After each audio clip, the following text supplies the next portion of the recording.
Escuchan ustedes la lectura del libro Patriarcas y Profetas.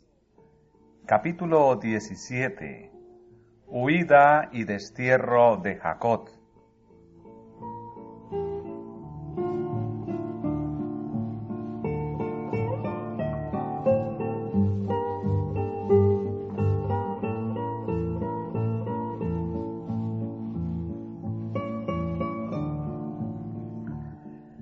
Amenazado de muerte por la ira de Esaú, Jacob salió fugitivo de la casa de su padre, pero llevó consigo la bendición paterna. Isaac le había renovado la promesa del pacto y como heredero de ella le había mandado que tomase esposa de entre la familia de su madre en Mesopotamia. Sin embargo, Jacob emprendió su solitario viaje con un corazón profundamente acongojado. Con solo su báculo en la mano, debía viajar durante varios días por una región habitada por tribus indómitas y errantes. Dominado por su remordimiento y timidez, trató de evitar a los hombres, para no ser hallado por su airado hermano.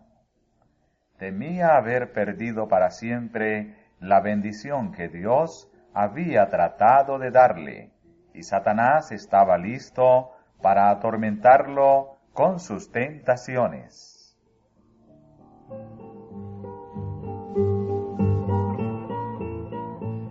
La noche del segundo día le encontró lejos de las tiendas de su padre. Se sentía desechado y sabía que toda esta tribulación había venido sobre él por su propio proceder erróneo. Las tinieblas de la desesperación oprimían su alma y apenas se atrevía a orar. Sin embargo, estaba tan completamente solo que sentía como nunca antes la necesidad de la protección de Dios. Llorando y con profunda humildad, confesó su pecado y pidió que se le diera alguna evidencia de que no estaba completamente abandonado. Pero su corazón, agobiado, no encontraba alivio. Había perdido toda confianza en sí mismo y temía haber sido desechado por el Dios de sus padres.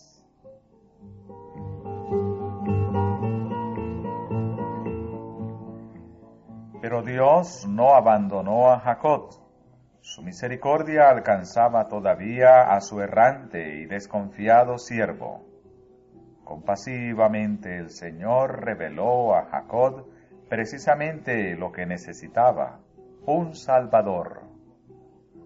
Había pecado, pero su corazón se llenó de gratitud cuando vio revelado un camino por el cual podría ser restituido a la gracia de Dios. Cansado de su viaje, el peregrino se acostó en el suelo, con una piedra por cabecera. Mientras dormía, vio una escalera clara y reluciente, que estaba apoyada en tierra y su cabeza tocaba en el cielo. Por esta escalera subían y bajaban ángeles. En lo alto de ella estaba el Señor de la gloria, y su voz se oyó desde los cielos. Yo soy Jehová, el Dios de Abraham tu padre, y el Dios de Isaac. La tierra en que estaba acostado, como desterrado y fugitivo, le fue prometida a él y a su descendencia. Al asegurársele, todas las familias de la tierra serán benditas en ti y en tu simiente. Esta promesa había sido dada a Abraham y a Isaac, y ahora fue repetida a Jacob. Luego, en atención especial a su actual soledad y tribulación, fueron pronunciadas las palabras de consuelo y estímulo. He aquí, yo soy contigo, y te guardaré por donde quiera que fueres, y te volveré a esta tierra, porque no te dejaré hasta tanto que haya hecho lo que te he dicho.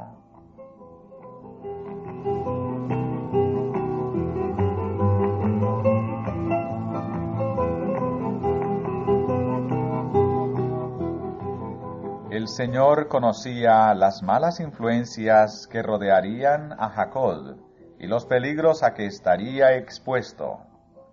En su misericordia abrió el futuro ante el arrepentido fugitivo, para que comprendiese la intención divina a su respecto, y a fin de que estuviese preparado para resistir las tentaciones que necesariamente sufriría cuando se encontrase solo entre idólatras e intrigantes. Tendría entonces siempre presente la alta norma a que debía aspirar y el saber que por su medio se cumpliría el propósito de Dios le incitaría constantemente a la fidelidad.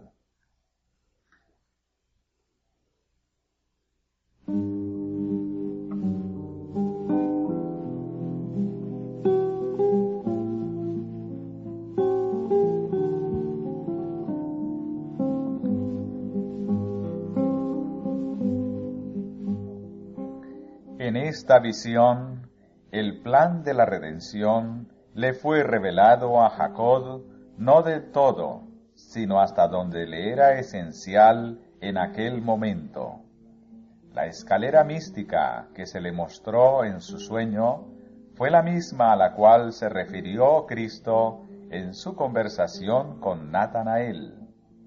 Dijo el Señor: de aquí adelante veréis el cielo abierto y los ángeles de Dios que suben y descienden sobre el Hijo del Hombre.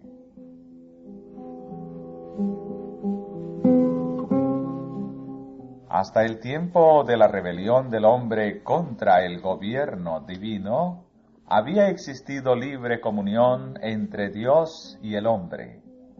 Pero el pecado de Adán y Eva separó la tierra del cielo, de manera que el hombre no podía ya comunicarse con su Hacedor. Sin embargo, no se dejó al mundo en solitaria desesperación. La escalera representa a Jesús, el medio señalado para comunicarnos con el cielo. Si no hubiese salvado por sus méritos el abismo producido por el pecado, los ángeles ministradores no habrían podido tratar con el hombre caído. Cristo une el hombre débil y desamparado con la fuente del poder infinito.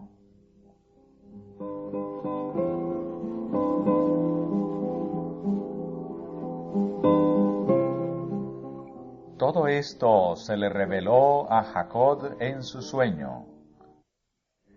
Aunque su mente comprendió enseguida una parte de la revelación, sus grandes y misteriosas verdades fueron el estudio de toda su vida y las fue comprendiendo cada vez mejor.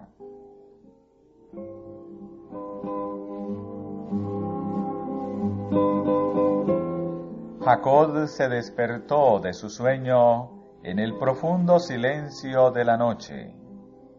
Las relucientes figuras de su visión se habían desvanecido. Sus ojos no veían ahora más que los contornos oscuros de las colinas solitarias y sobre ellas el cielo estrellado. Pero experimentaba un solemne sentimiento de que Dios estaba con él. Una presencia invisible llenaba la soledad. Ciertamente Jehová está en este lugar, dijo, y yo no lo sabía. No es otra cosa que casa de Dios y puerta del cielo.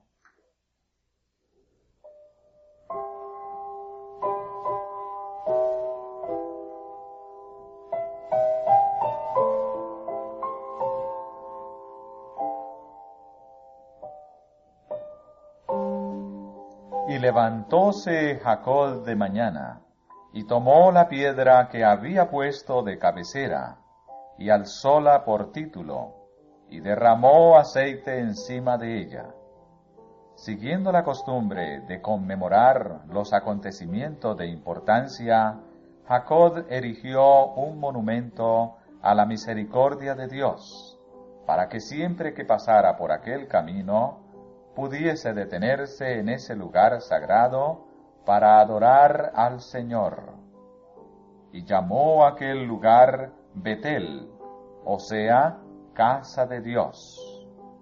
Con profunda gratitud, repitió la promesa que le aseguraba que la presencia de Dios estaría con él, y luego hizo el solemne voto: si fuere Dios conmigo, y me guardare en este viaje que voy, y me diere pan para comer, y vestido para vestir, y si tornare en paz a la casa de mi padre, Jehová será mi Dios, y esta piedra que he puesto por título será casa de Dios, y de todo lo que me dieres, el diezmo lo he de apartar para ti.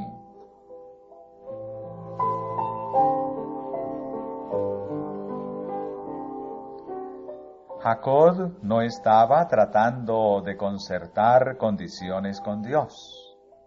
El Señor ya le había prometido prosperidad, y este voto era la expresión de un corazón lleno de gratitud por la seguridad del amor y la misericordia de Dios. Jacob comprendía que Dios tenía sobre él derechos que estaba en el deber de reconocer, y que las señales especiales de la gracia divina que se le habían concedido le exigían reciprocidad. Cada bendición que se nos concede demanda una respuesta hacia el autor de todos los dones de la gracia. El cristiano debiera repasar muchas veces su vida pasada y recordar con gratitud las preciosas liberaciones que Dios ha obrado en su favor, sosteniéndole en la tentación, abriéndole caminos cuando todo parecía tinieblas y obstáculos, y dándole nuevas fuerzas cuando estaba por desmayar. Debiera reconocer todo esto como pruebas de la protección de los ángeles celestiales. En vista de estas innumerables bendiciones, debiera preguntarse muchas veces con corazón humilde y agradecido: ¿qué pagaré a Jehová por todos sus beneficios para conmigo?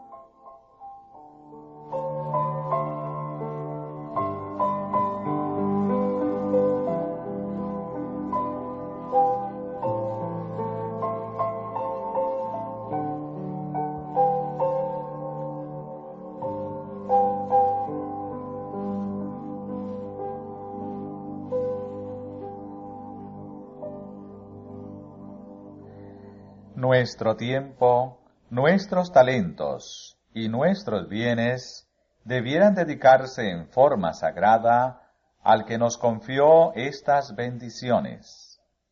Cada vez que se obra en nuestro favor una liberación especial o recibimos nuevos e inesperados favores, debiéramos reconocer la bondad de Dios, expresando nuestra gratitud no sólo en palabras, sino, como Jacob, mediante ofrendas y dones para su causa.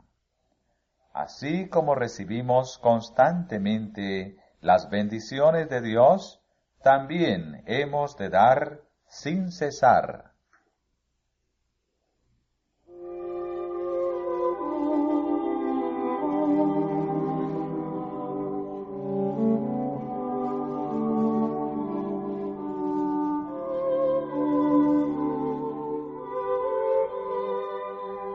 Y de todo lo que me dieres, dijo Jacob, el diezmo lo he de apartar para ti.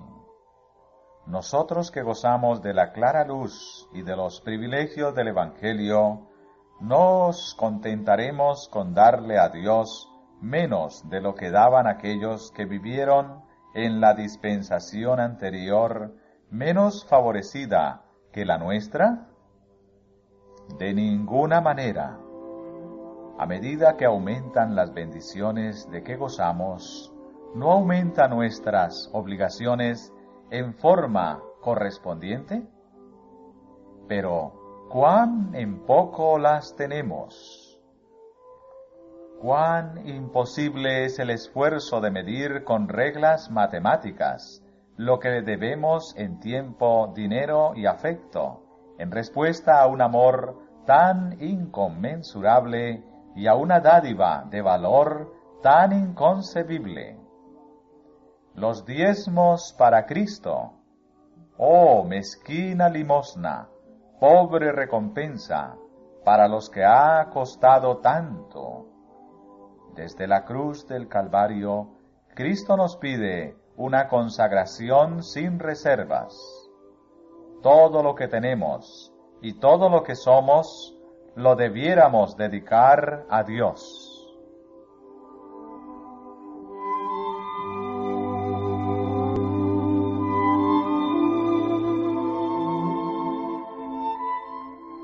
Con nueva y duradera fe en las promesas divinas y seguro de la presencia y la protección de los ángeles celestiales, prosiguió Jacob su jornada a la tierra de los orientales. Pero qué diferencia entre su llegada y la del mensajero de Abraham casi 100 años antes. El servidor había venido con un séquito montado en camellos y con ricos regalos de oro y plata. Jacob llegaba solo, con los pies lastimados, sin más posesión que su cayado. Como el siervo de Abraham, Jacob se detuvo cerca de un pozo, y fue allí donde conoció a Raquel, la hija menor de Labán.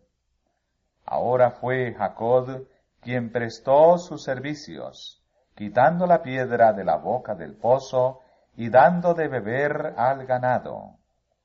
Después de haber manifestado su parentesco, fue acogido en casa de Labán.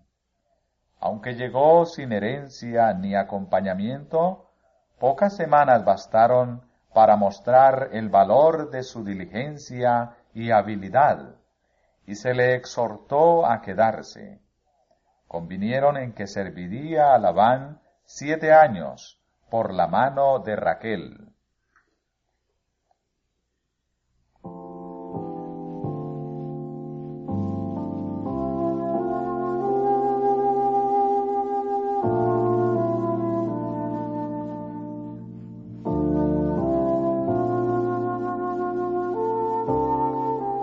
En los tiempos antiguos era costumbre que el novio, antes de confirmar el compromiso del matrimonio, pagara al padre de su novia, según las circunstancias, cierta suma de dinero o su valor en otros efectos. Esto se consideraba como garantía del matrimonio. ¿No les parecía seguro a los padres confiar la felicidad de sus hijas a hombres que no habían hecho provisión para mantener una familia? Si no eran bastante frugales y enérgicos para administrar sus negocios y adquirir ganado o tierras, se temía que su vida fuese inútil. Pero se hacían arreglos para probar a los que no tenían con qué pagar la dote de la esposa. Se les permitía trabajar para el padre cuya hija amaban durante un tiempo, que variaba según la dote requerida. Cuando el pretendiente era fiel a sus servicios y se mostraba digno también en otros aspectos, recibía a la hija por esposa y, generalmente, la dote que el padre había recibido se la daba a ella el día de la boda. Pero tanto en el caso de Raquel como en el de Lea, el egoísta Labán se quedó con la dote que debía haberles dado a ellas. Y a eso se refirieron cuando dijeron antes de marcharse de Mesopotamia: nos vendió y aún se ha comido del todo nuestro precio.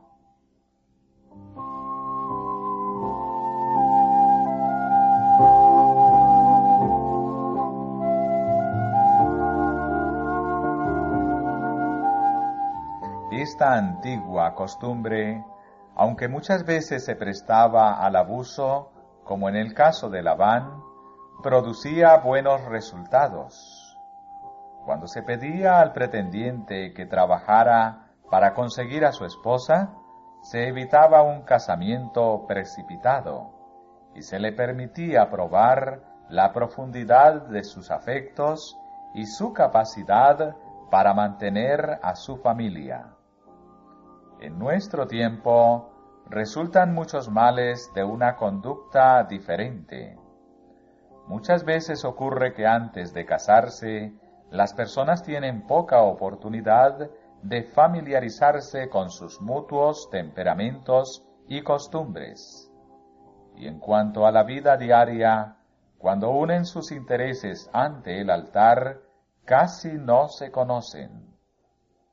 Muchos descubren demasiado tarde que no se adaptan el uno al otro, y el resultado de su unión es una vida miserable. Muchas veces sufren la esposa y los niños a causa de la indolencia, la incapacidad o las costumbres viciosas del marido y padre. Si, como lo permitía la antigua costumbre, se hubiese probado el carácter del pretendiente antes del casamiento, habrían podido evitarse muchas desgracias.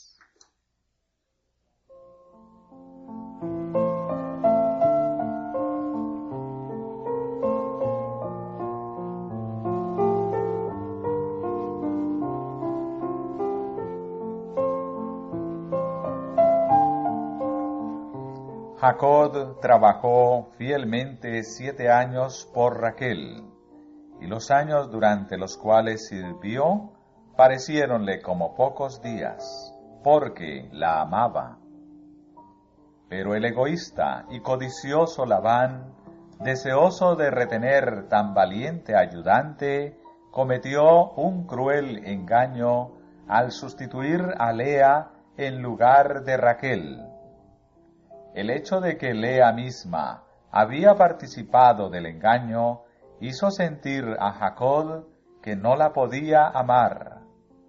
Su indignado reproche fue contestado por Labán con el ofrecimiento de que trabajara por Raquel otros 7 años. Pero el padre insistió en que Lea no fuese repudiada, puesto que esto deshonraría a la familia. De este modo se encontró Jacob en una situación sumamente penosa y difícil. Por fin decidió quedarse con Lea y casarse con Raquel. Fue siempre a Raquel a quien más amó, pero su predilección por ella excitó envidias y celos, y su vida se vio amargada por la rivalidad entre las dos hermanas.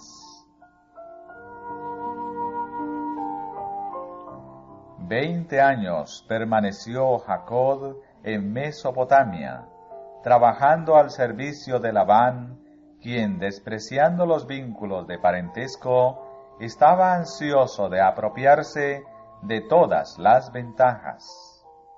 Exigió 14 años de trabajo por sus 2 hijas, y durante el resto del tiempo cambió 10 veces el salario de Jacob. Con todo, el servicio de Jacob fue diligente y fiel. Las palabras que le dijo a Labán en su última conversación con él describen vivamente la vigilancia incansable con que había cuidado los intereses de su exigente amo.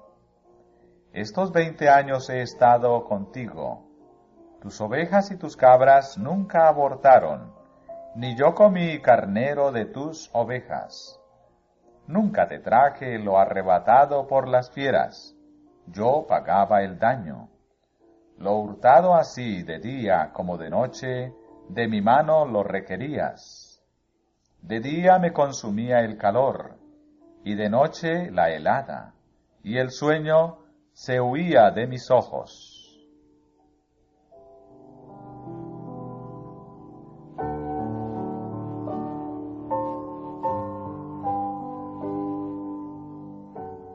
Era preciso que el pastor guardase sus ganados de día y de noche.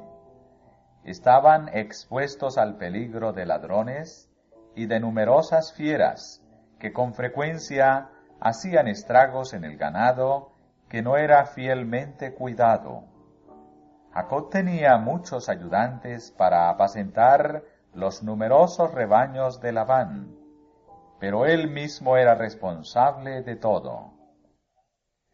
Durante una parte del año era preciso que él quedase personalmente a cargo del ganado, para evitar que en la estación seca los animales pereciesen de sed, y que en los meses de frío se helasen con las crudas escarchas nocturnas.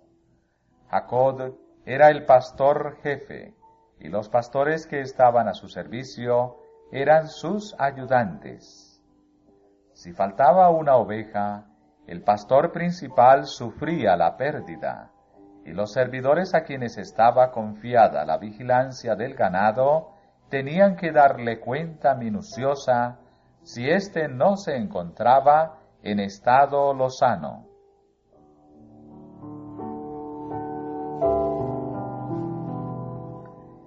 La vida de aplicación y cuidado del pastor y su tierna compasión hacia las criaturas desválidas, confiadas a su vigilancia, han servido a los escritores inspirados para ilustrar algunas de las verdades más preciosas del Evangelio.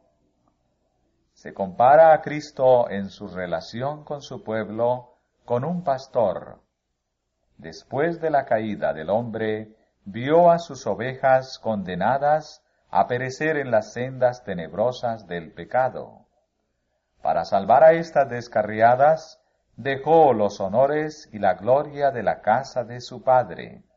Dice: Yo buscaré la perdida y tornaré la amontonada, y ligaré la perniquebrada, y corroboraré la enferma. Yo salvaré a mis ovejas, y nunca más serán en rapiña, ni las bestias de la tierra las devorarán. Se oye su voz que las llama a su redil, y habrá sombrajo para sombra contra el calor del día, para acogida y escondedero contra el turbión y contra el aguacero. Su cuidado por el rebaño es incansable, fortalece a las ovejas débiles, libra a las que padecen, reúne los corderos en sus brazos y los lleva en su seno. Sus ovejas le aman, mas al extraño no seguirán, antes huirán de él, porque no conocen la voz de los extraños.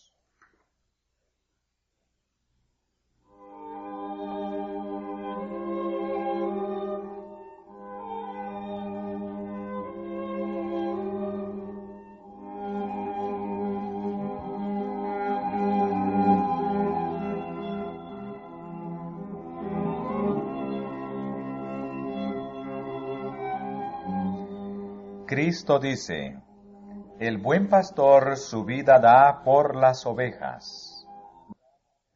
Mas el asalariado y que no es el pastor, de quien no son propias las ovejas, ve al lobo que viene, y deja las ovejas y huye, y el lobo las arrebata, y esparce las ovejas.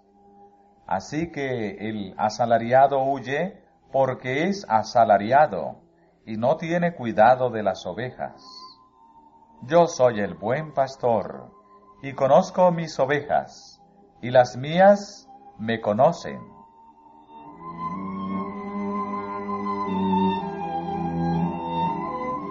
Cristo, el pastor principal, ha confiado el rebaño a sus ministros como subpastores, y les manda que tengan el mismo interés que Él manifestó, y que sientan la misma santa responsabilidad por el cargo que les ha confiado.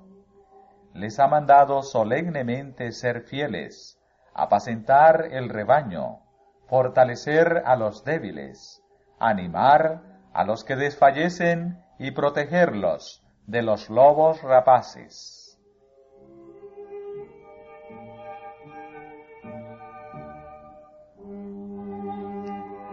Para salvar a sus ovejas, Cristo entregó su propia vida y señala el amor que así demostró como ejemplo para sus pastores. Mas el asalariado, y que no es el pastor, de quien no son propias las ovejas, no tiene verdadero interés por el rebaño. Trabaja solamente por la ganancia y no cuida más que de sí mismo. Calcula su propia ventaja en vez de atender los intereses de los que les han sido confiados. Y en tiempos de peligro huye y abandona al rebaño.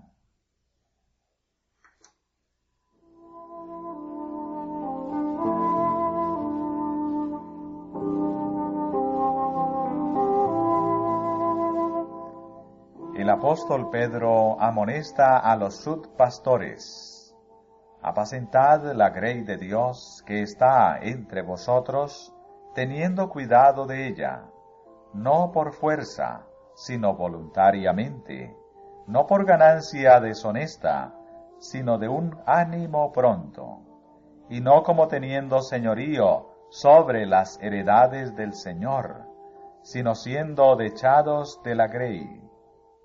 Y Pablo dice: por tanto mirad por vosotros y por todo el rebaño en que el Espíritu Santo os ha puesto por obispos, para apacentar la iglesia del Señor, la cual ganó por su sangre. Porque yo sé que después de mi partida entrarán en medio de vosotros lobos rapaces, que no perdonarán al ganado.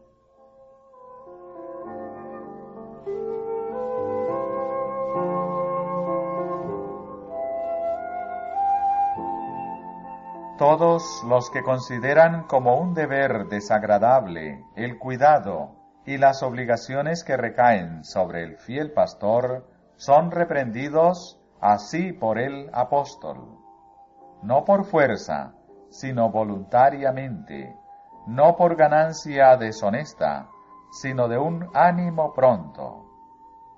El jefe de los pastores despediría de buena gana a todos estos siervos infieles.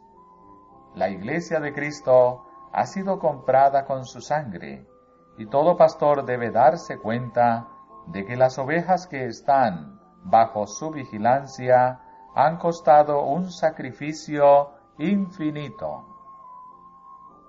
Debe considerar a cada una de ellas como un ser de valor inestimable, y debe ser incansable en sus esfuerzos por mantenerlas en un estado sano y próspero. El pastor compenetrado del Espíritu de Cristo imitará su ejemplo de abnegación, trabajando constantemente en favor de los que le fueron confiados, y el rebaño prosperará bajo su cuidado.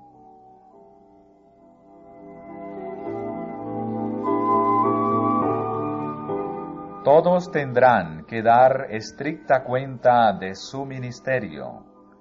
El maestro preguntará a cada pastor: ¿dónde está el rebaño que te fue dado, la grey de tu gloria? El que sea hallado fiel recibirá un rico galardón. Y cuando apareciere el príncipe de los pastores, dice el apóstol, vosotros recibiréis la corona incorruptible de gloria.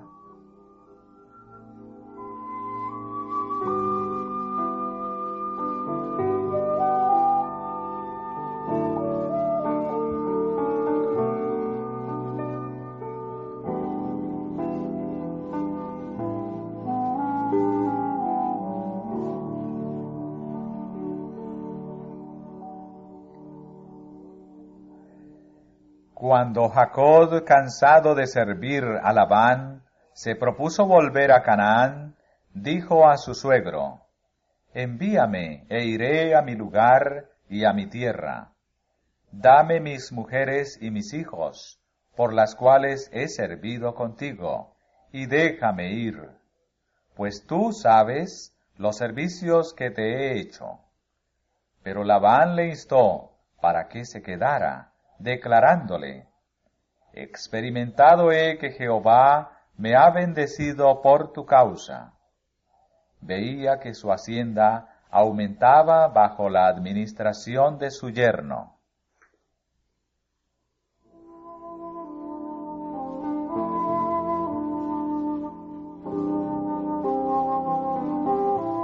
Entonces dijo Jacob, poco tenías antes de mi venida, y ha crecido en gran número. Pero a medida que el tiempo pasaba, Labán comenzó a envidiar la mayor prosperidad de Jacob, quien prosperó mucho, y tuvo muchas ovejas, y siervos y siervas, y camellos y asnos.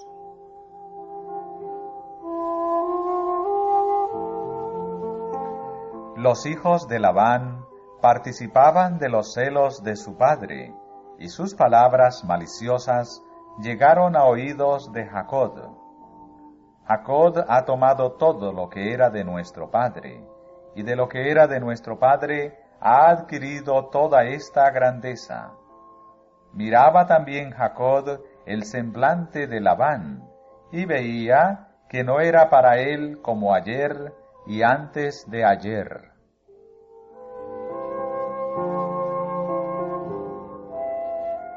Jacob habría dejado a su astuto pariente mucho antes, si no hubiese temido el encuentro con Esaú.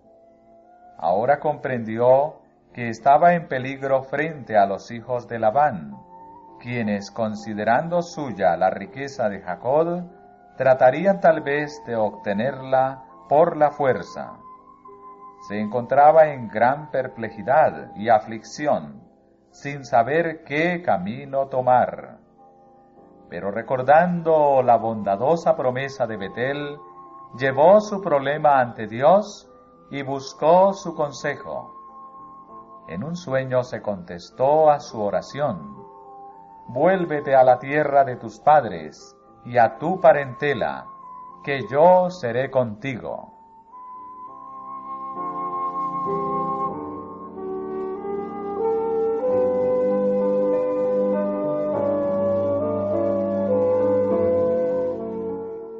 La ausencia de Labán le ofreció una ocasión para marcharse. Jacob reunió rápidamente sus rebaños y manadas y los envió adelante. Luego atravesó el Éufrates con sus esposas y niños y siervos, a fin de apresurar su marcha hacia Galaad, en la frontera de Canaán. 3 días después, Labán se enteró de su huida y se puso en camino para perseguir la caravana, a la cual dio alcance el 7º día de su viaje. Estaba lleno de ira y decidido a obligarlos a volver, lo que no dudaba que podría hacer, puesto que su compañía era más fuerte. Los fugitivos estaban realmente en gran peligro.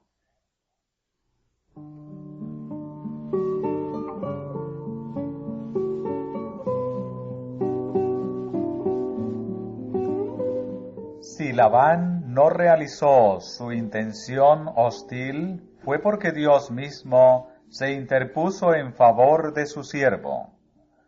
Poder hay en mi mano, dijo Labán, para haceros mal. Mas el Dios de vuestro padre me habló anoche diciendo, guárdate que no hables a Jacob descomedidamente. Es decir, que no debía inducirlo a volver, ni por la fuerza, ni mediante palabras lisonjeras.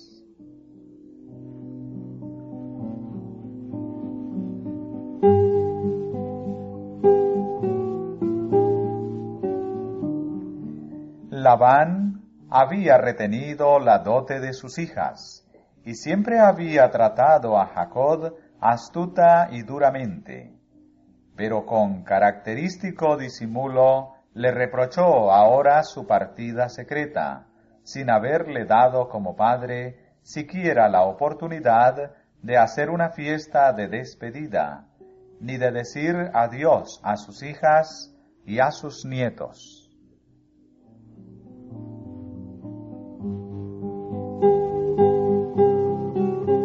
En contestación a esto, Jacob expuso lisa y llanamente la conducta egoísta y envidiosa de Labán, y lo declaró testigo de su propia fidelidad y rectitud.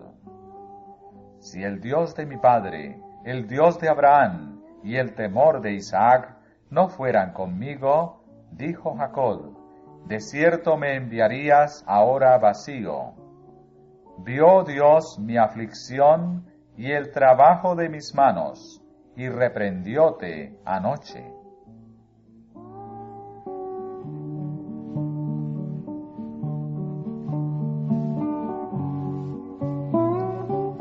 Labán no pudo negar los hechos mencionados, y propuso un pacto de paz. Jacob aceptó la propuesta, y en señal de amistad fue erigido un monumento de piedras. A este lugar dio Labán el nombre de Mizpa, majano del testimonio, diciendo, atalaye Jehová entre mí y entre ti, cuando nos apartaremos el uno del otro.